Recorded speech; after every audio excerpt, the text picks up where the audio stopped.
You're everything? Yeah. Well, how do you know that? What does that mean? What does that mean you're everything? It's hard to explain. Are you a Hindu? Like, what is your belief system? No, it's just like this tree right here, right? Yeah. This tree is the same thing as me. How do you know that? Well, How do you know you're not two individual things? Isn't that a blind leap of faith? yeah, it kind of is. Yeah, you shouldn't do that. You shouldn't use blind faith, right? You should have a reason for believing the things you believe. What? Wow. Why? Oh, so you think we shouldn't have a good reason for the things we believe? What reason do you need? So you're just saying like it's just perfectly rational to believe any random thing that comes into your mind? Is that what you're saying? That we shouldn't have a good reason for believing what we believe? Well, I think it's all about trial and error. Well, how can you know what's true or what's not true? How can you have trial and error?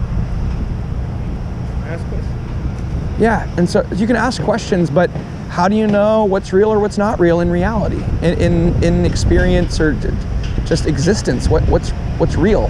What's the nature of reality? How do you know? Nature of reality. Well, reality isn't necessarily real. As a matter of fact, nothing on the outside of this world is actually real. You don't have to wear that mask if you don't want to. I like it. Okay. Well, so what do you mean by that? What do you mean by that statement? Like, how do you feel right now? How do I feel? Yeah. I feel good. I feel wind blowing on my body. I feel the warm sun. Alright, can you feel the blood inside your body? Yeah, I guess it depends on how you define the word feel. I don't have an experience in which I think, oh, there's blood moving around inside me. I can like sense that. But maybe I'm just so used to sensing it that I don't even recognize it. But you know there's blood inside the body, right? Yes. And you know it's moving. Yes. But you can't feel it. You can't really tell me how it feels. Sure, yeah. But you can tell me how it feels like with the wind. Sure. You can feel it. Yeah. So what if like you lost your eyesight? Right? Yeah. So you wouldn't see anything. You wouldn't even be able to see me. But you would still be alive. Sure. So what point are you trying to make? What I'm saying is this. As far as the outside goes, we have a body, which is really just a robot, that allows us to feel. Thanks. Allows us to feel the outside. So I can feel the wind, I can hear, I can see, you know what I'm saying? But there's a whole bunch of things going on inside that I can't feel at all. My heart, well, I can kind of feel my heart. I can't feel the blood, you know what I'm saying? There's a lot of things on the inside, lungs, all of these things inside of me, but I can't feel them. So the only thing I can really feel is what's outside of me. So if I'm feeling good, is that happening on the outside of me or the inside? Well, you can't know what's true if you don't look to the revelation from God, the all-knowing being, to justify your beliefs. What if you were God? Well, I couldn't be God because the Bible says I'm not God. So I always have to look to my highest authority to understand the nature of reality. We're always putting faith in something at all times, so I'm trusting in the worldview put forward by the Bible, and that tells me that I'm not God. But What are you trusting in? What's your highest authority? myself. Okay.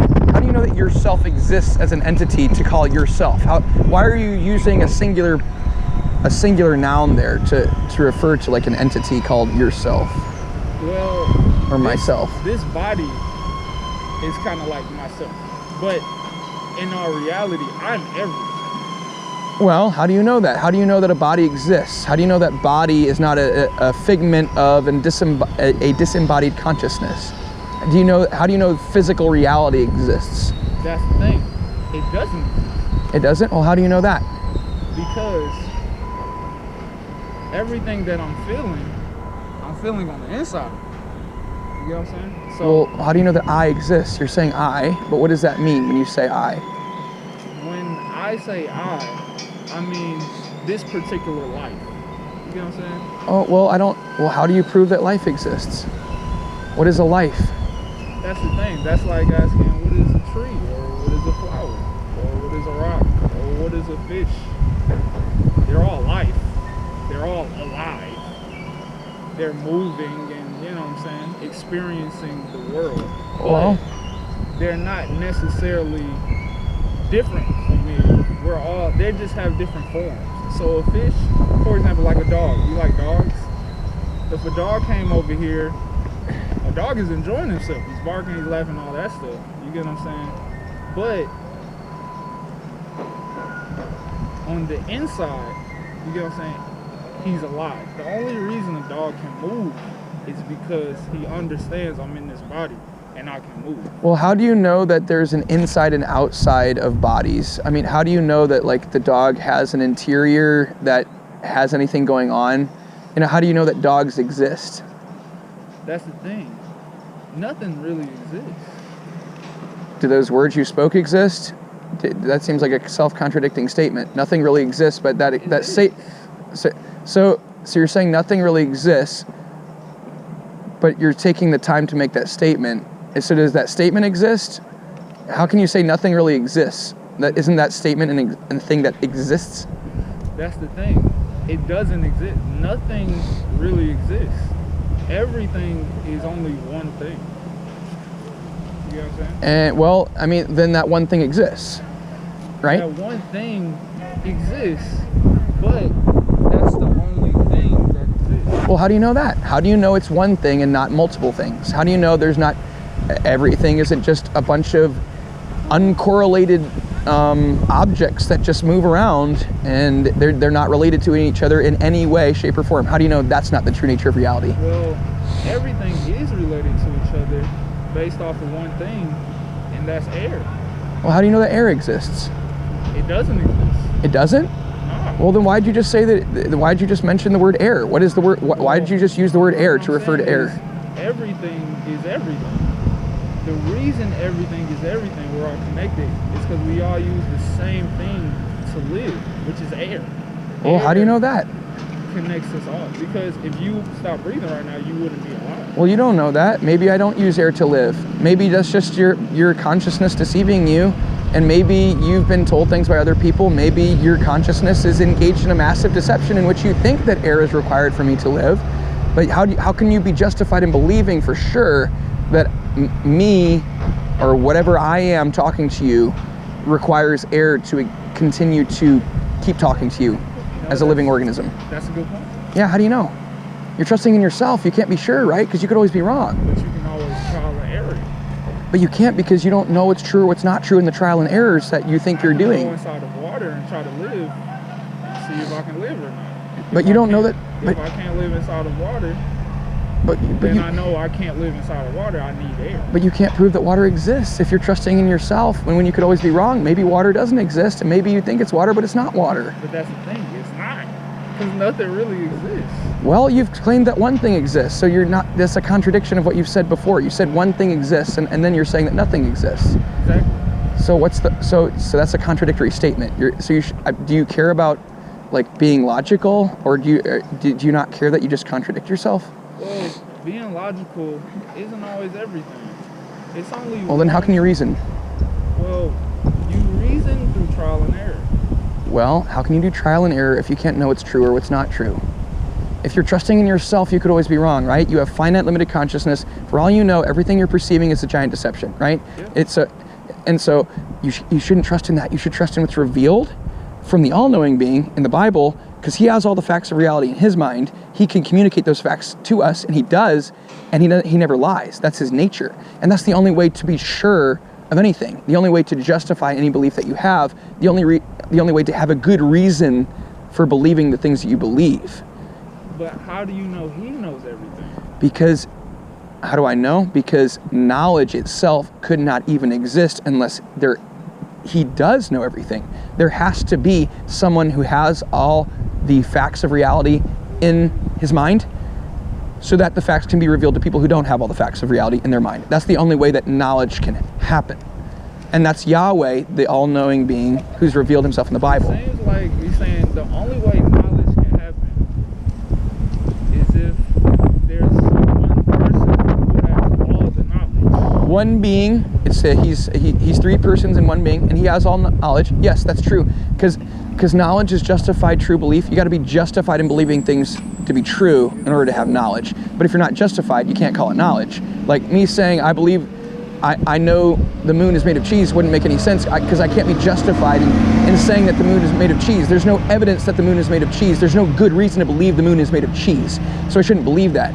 But I have good reason to believe in what God says and I have good reason to believe that my consciousness perceives reality correctly, because I'm putting faith not in a worldview in which in terms of consciousness only limited consciousness exists, but instead I'm putting my faith in a worldview in which unlimited consciousness exists and informs limited consciousness in order to give that limited consciousness the true nature of reality, so they can be sure of what they're perceiving to be, so they can understand what's true.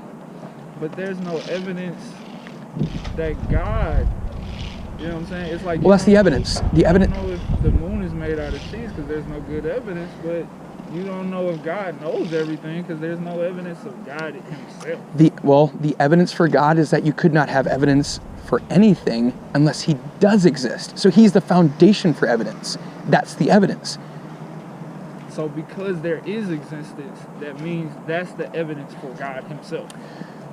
Because we're here, it must mean there must be a God. No, that's not what I'm saying. I'm saying because knowledge, I'm saying as soon as you assert the idea of knowledge, as soon as you say knowledge exists or I know this, you at the same time must also trust in a worldview in which there's revelation from the all-knowing being who never lies. Because if you were at the same time trusting in a worldview in which it's just limited consciousness that could always be deceiving itself, you can't claim to have knowledge because you could always be wrong. But so we're always putting faith in something at all times. You have two options: limited consciousness or unlimited consciousness. Which worldview should we put faith in order to justify our beliefs about reality? Clearly, the unlimited consciousness, right? If we have two options and there's only two options, that's what we should put faith in, right? Yeah, so as a Christian, that's the proof for my religion, because he's the all-knowing being who reveals himself in the Bible. But as a Christian, or not even as a Christian, but any religion, if you have all the knowledge, right? I don't have all the knowledge, but God does. He has all the knowledge. Yeah. He's given it to us. Some of it, yeah. So he's only given some of it to us. Right, he hasn't revealed everything about everything to us. So you said it's better to instead go with the unknown. If I don't know everything, that's the unlimited.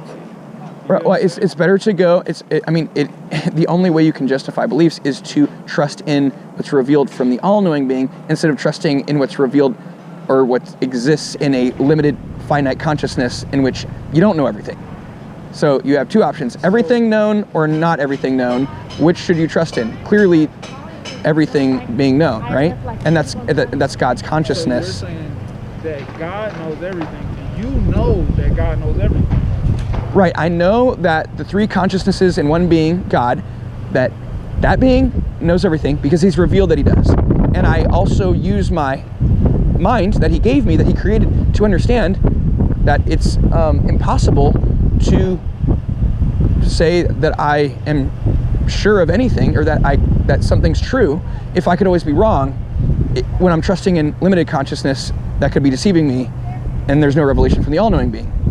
See how that makes sense? So that means that potentially Christianity could also be deceiving you. No, it can't, because as soon as I make statements, as soon as we believe that knowledge exists, which we do because we're conversing with each other, we're trusting in the fact that we're trusting in the belief that we can communicate. So as soon as you start communicating, as soon as you start talking and believing things about reality, you must at the same time believe in the Christian worldview, and it can't possibly be false Because if it was false, then everything we're saying right now is completely nonsensical, and we can't be sure of anything. And I can't be sure that you exist. You can't be sure that I exist. I can't be sure that you're not a figment of my imagination. Maybe for all you know, if you're trusting in yourself and your finite limited consciousness, I'm just a figment of your imagination. So everything's based on faith. We're all putting faith in something at all times. Proof requires faith. Knowledge requires faith. So it's just about what you're putting your faith in. I feel that. Yeah. So that's why you should put your faith in what God says, and not your own mind. Yeah, that makes sense. That was a good conversation. Thanks. Yeah, man. I encourage you to follow Jesus. Read the Bible. That's his revelation. Thank you. Yeah.